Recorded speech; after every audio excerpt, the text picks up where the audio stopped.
अस्सलाम वालेकुम जी। कल हमने डिस्टेंस फार्मूला का प्रूफ देखा था कार्टियन प्लेन के लिए, यानी जिसमें एक्स वाई आते हैं पॉइंट्स के। आज हम डिस्टेंस फार्मूला प्रूफ करते हैं फॉर पोलर कोऑर्डिनेट्स के, जिसमें आर थीटा आते हैं। तो जब हमने डिस्टेंस फार्मूला फॉर कार्टियन पॉइंट के लिए निकाला था तो वो हमारे पास ये था, d is equal to x2 minus x1 square plus y2 minus y1 square root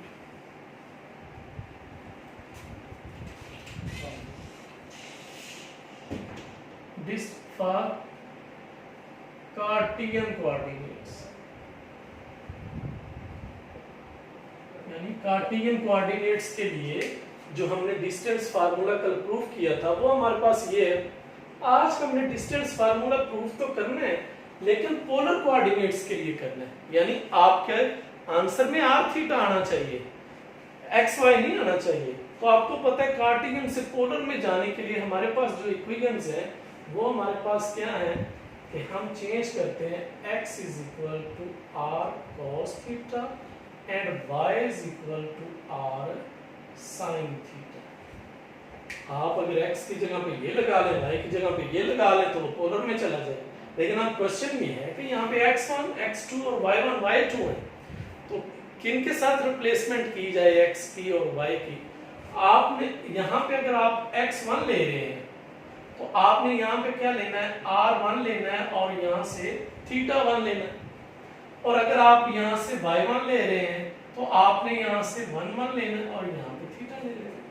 और इसी पैटर्न से बताइएगा x2 क्या बन जाएगा हमारे पास, ये r2 आ जाएगा और ये cos θ2 आ जाएगा। और y2 कैसे निकल आएगा, r2 sin θ2 आ जाएगा। तो ये हमारे पास इस तरह से 4 ये बन जाएंगे। हम x1 की जगह पे ये अप्लाई कर लेंगे। आप यहाँ पे मेंशन कीजिएगा ना कि फॉर पोलर कोऑर्डिनेट्स, सबसे पहले आपने अपने प्रूफ में ये बात मेंशन करनी है कि फॉर पोलर कोऑर्डिनेट्स हमारे पास ये वैल्यूज है। और पोलर कोऑर्डिनेट्स के लिए अगर आपके पास ये वैल्यूज है, x is equal to r, x1 is equal to r1 cos θ1, y is equal to r1 cos θ1, तो अब हम किसमें पुट कर लेंगे, ये सारे फार्मूले में वैल्यूज को पुट कर लेंगे। Put r values in equation number 1। Equation number 1 में आप सारी वैल्यूज को आप पुट कर लें। अब d जो है वो आपके पास आ जाएगा, x2 की जगह पे x2 की वैल्यूज लिखाएं पोलर फॉर्म में, r2 cos θ2 माइनस x1 की वैल्यूज लगाएं पोलर फॉर्म वाली, r1 cos θ1 whole square plus, अब y2 की वैल्यूज लगाएं r2 sin θ2 माइनस r1 की वैल्यूज लगाएं, y1 की वैल्यूज लगाएं r1 sin θ और स्क्वायर रूट उसी पैटर्न से। अब आप इसके स्क्वायर को ओपन कर दें, ये बन जाएगा r2 square cos square θ2 plus r1 square cos square θ1 minus 2 r1 r2 cos θ1 into cos θ2। तो ये हमने फर्स्ट फैक्टर का जब स्क्वायर ओपन किया तो हमारे पास ये टर्म्स आ गए। आपको पता है कि अगर पावर 2 हो तो टर्म्स की तादाद जो है वो 3 आएगी, तो 3 टर्म्स आपके आ गए। और जब आप इसको एक्सपेंड करेंगे तो ये आ जाएगा r2 square sin square θ2 plus r1 square sin square θ1 minus 2r1 r2 sin θ1 into sine θ2। हमने सेकंड टर्म का भी जब एक्सपेंड किया है तो ये हमारे पास आ गई। तो 3 टर्म्स इसकी, 3 टर्म्स इसकी, यहाँ से निकलेगी तो 6 टर्म आनी चाहिए। वो आपके लिए 1 2 3 4 5 6 टर्म्स आपकी आ गई। और स्क्वायर रूट उसी पैटर्न से अब R2 वाले आप इकट्ठे कर ले, R1 वाले आप इकट्ठे कर ले। अब ये हमने कैलकुलेशन कर ली है, हम इसको अब रिमूव कर देते हैं। अब R2 एक ये फैक्टर है R2 वाला, और एक हमारे पास R2 वाला फैक्टर है ये R2 वाला। ये R2 वाले फैक्टर्स जो हैं इनको आप इकट्ठा कर लें। यहां से जिन दो पे मैंने टिक लगाई है, यहां से R2 स्क्वायर कॉमन आ जाएगा, बाकी बच जाएगा cos स्क्वायर थीटा 2 प्लस, और यहां से आ जाएगा sin स्क्वायर थीटा। अब हम R1 स्क्वायर वाली जो टर्म्स हैं उन पे, एक ये R1 स्क्वायर वाली पड़ी हुई है और एक ये पड़ी हुई है, तो यहां से कॉमन जो है वो हमारे पास आएगा प्लस R1 स्क्वायर, उसी पैटर्न से cos square theta 1 plus sin square theta 1, ये आ गया। अब 4 टर्म्स तो हमने उसको डील कर लिया, अब बाकी 2 टर्म्स ये रहेगी,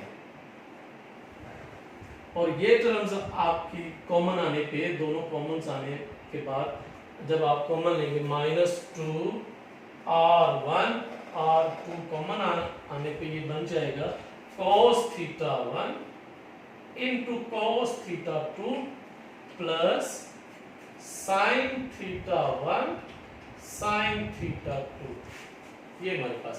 और आप तो ज़रा उसमें बिल्कुल पैरेलल लिखते जाइएगा, इसी तरह जो प्लस हमने नीचे लिखी आप इधर लिखिएगा, और नेक्स्ट टर्म जो है वो माइनस भी आप उस साइड। तो इस सब का क्या आ गया हमारे पास, स्क्वायर रूट आ गया। ये सारी वाली टर्म्स जो है उसका स्क्वायर रूट आ गया। जब इसका स्क्वायर रूट आ गया तो हमारे पास फार्मूला क्या है, cos square theta plus sin square theta 1 के इक्वल। आप उनको 1 1 करते जाएं, बाकी आपके पास वो आ जाएगी डिस्टेंस फार्मूला इन पोलर कोऑर्डिनेट्स। अब यहां पे देखिएगा R2 स्क्वायर, और ये सारा फैक्टर 1 बन गया। अब इसके 1 बनने के लिए क्या जरूरी होता है कि जो थीटा cos के साथ है वही sin के साथ हो। अगर ये थीटा 2 है तो ये भी थीटा 2 होना चाहिए, ये थीटा 1 है तो ये भी थीटा 1 होना। अगर यहाँ पे थीटा 1 होता और ये थीटा 2 होता तो आप उसको 1 नहीं लिख सकते थे, तो इसलिए ये थीटा जो है वो सेम होना चाहिए। तो हमारे पास नेक्स्ट टर्म आ गई R1 स्क्वायर, और ये भी 1 के इक्वल आ गया, -2 R1 इंटू R2।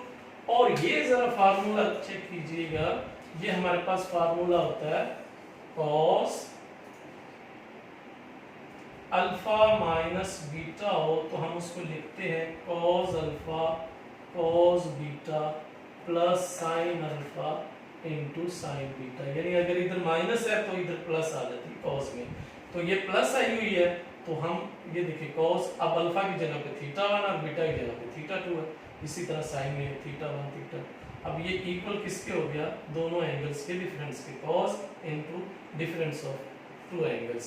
इसी पैटर्न से ये देखिएगा, ये हमारे पास थीटा और थीटा 2 है, हमने क्या लिखना है cos और दोनों एंगल्स का डिफरेंस, और ऊपर जो है वो हमारे स्क्वायर रूट आ गया, और ये आ गया हमारे पास R2 square R1 square -2 R1 R2 cos theta 1 minus theta 2।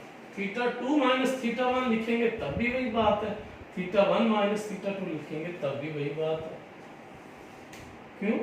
क्योंकि हमारे पास माइनस भी आ जाए तब भी वो cos थीटा ही बनता है। तो आगे पीछे करने से माइनस पे फर्क होगा ना, तो वो माइनस वैसे ही cos उसको खत्म कर देता है। तो अगर कोई थीटा 2 माइनस थीटा 1 करता है तब भी वही बात है, थीटा 1 माइनस थीटा 2 करता है तब भी। तो ये हमारे पास जो आया formula, which is the distance between two polar points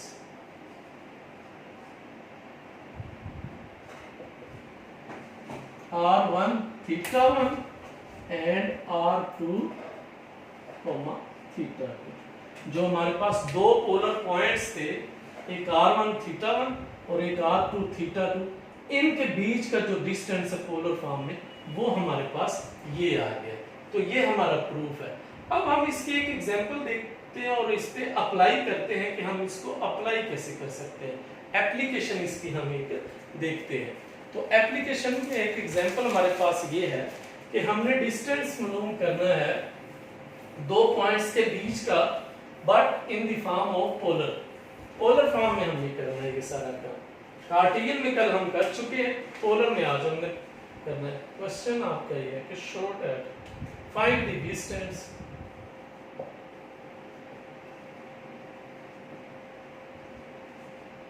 between the polar coordinates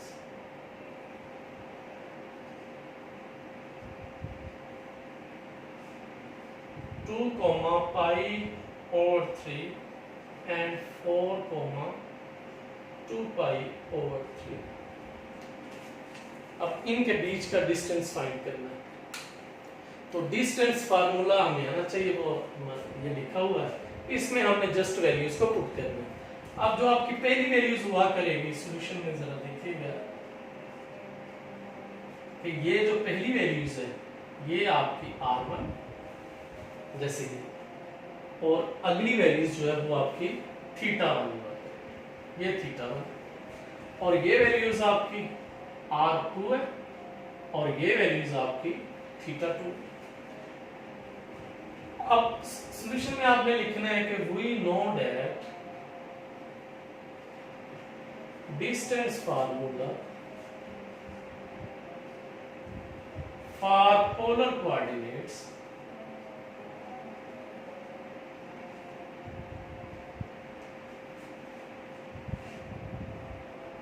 is d is equal to r2 square r1 square minus 2r1, या इसको रीअरेंज करके r1 स्क्वायर पहले लिख ले, r1 square plus r2 square minus 2r1 r2 cos θ1 minus θ2 square. तो ये हमारे पास distance formula है दो पॉइंट्स के बीच का। अब हमने इसमें वैल्यूज लगानी है और हमारे पास डिस्टेंस आ जाएगा। वैल्यूज आपके पास गिवन है, r1 की वैल्यूज आपके पास 2 गिवन है, θ1 की वैल्यूज पाई ओवर 3 गिवन है, r2 की वैल्यूज 4 गिवन है और θ2 की वैल्यूज 2 पाई ओवर 3 गिवन है। ये वैल्यूज आप लें और इसमें आप फार्मूले में दर्ज कर लें, और d इज इक्वल टू जो है वो r1 हमारे पास 2 है तो 2 स्क्वायर आ जाएगा, r2 हमारे पास 4 है तो 4 स्क्वायर आ जाएगा, माइनस 2 इंटू r1 हमारे पास 2 है, r2 हमारे पास 4 है, इंटू cos θ1 हमारे पास पाई ओवर 3 है, pi over 3 minus θ1 minus θ2 2 pi over 3। ये फार्मूला हमारे पास, और ये स्क्वायर रूट है, और यहां से ये 4 हो गया, ये 16 cos एलसीएम ले लेंगे तो ये बन जाएगा हमारे पास minus pi over 3 square root. इन दोनों को ऐड करेंगे तो 20 आ गया इंटू 16 cos, आपको पता है माइनस जो है वो cos खत्म कर देंगे, cos पाई बाई 3 यानी cos 60 जो है वो 1/2 होता है। यहाँ पे मेंशन कर लें cos pi by 3 mean cos 60 and cos 60 is equal to 1/2, और यहाँ से हमारे पास आ गया 8 और ये बन गया 12 को आप मजीद कर सकते हैं यहाँ से, और 4 square root into 3 square root, तो ये बन गया 2 इंटू 3 स्क्वायर रूट। ये आ गया हमारे पास डिस्टेंस आ गया between 2 points which are in polar coordinates, और डिस्टेंस क्योंकि ऑलवेज पॉजिटिव होता है तो ये भी हमारा पॉजिटिव डिस्टेंस। तो आज हमने सीखा कि दो पॉइंट्स का जो डिस्टेंस है पोलर फॉर्म में वो हमने उसको प्रूव किया, और उसकी एक बिल्कुल रेलिवेंट जो है वो एग्जांपल ली। आई होप आप लोगों को समझ आई होगी। कोई मसला आप लोगों को प्रूफ में या एग्जांपल में आ रहा है तो आप लोग हमें बताएं, हमें कमेंट करें, हम इंशाल्लाह आप उसका सद्देवाब करेंगे। अल्लाह हाफिज़।